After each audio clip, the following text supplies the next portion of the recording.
ये हैं महाभारत काल के 5 सबसे खतरनाक योद्धा जो आज भी अमर हैं। जो भी इनको देखता है वो अंधा हो जाता है। नंबर 5, अश्वत्थामा। अश्वत्थामा द्रोणाचार्य का पुत्र और रुद्रा का अवतार था।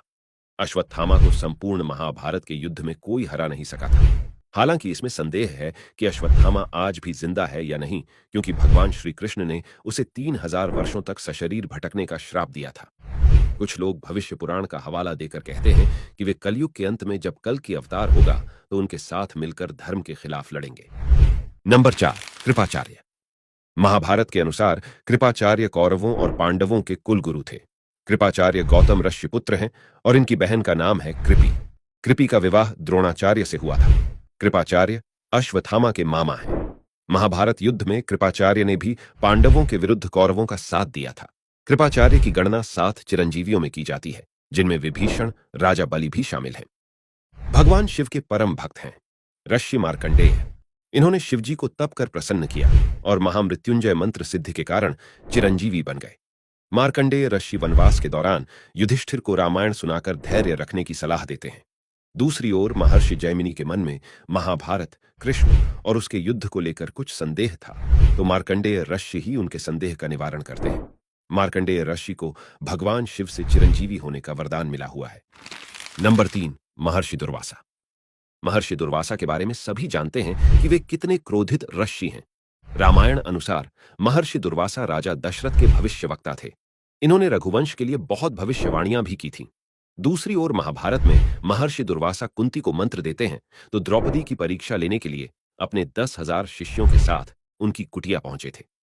एक जगह वे कृष्ण के पुत्र सांब को श्राप देते हुए भी बताए गए हैं। महाभारत काल में भी उनके होने की चर्चा कई जगह की गई है। उन्हें भी चिरंजीवी होने का वरदान प्राप्त है। नंबर 2, परशुराम। वैसे परशुराम तो रामायण के काल के पहले से ही जीवित हैं। इनके पिता का नाम जमदग्नि और माता का नाम रेणुका था।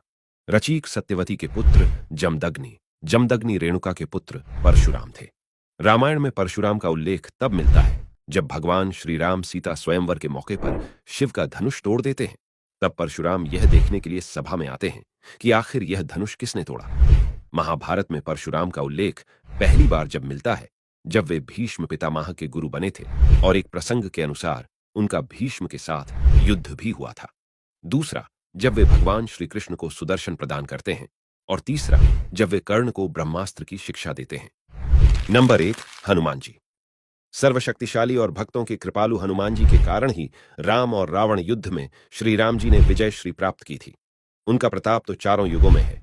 वे त्रेता युग में श्री राम के समय भी थे और द्वापर में श्री कृष्ण के समय भी थे। बहुत कम लोग जानते होंगे कि महाभारत के युद्ध में श्री हनुमान जी के कारण ही पांडवों को विजय मिली थी।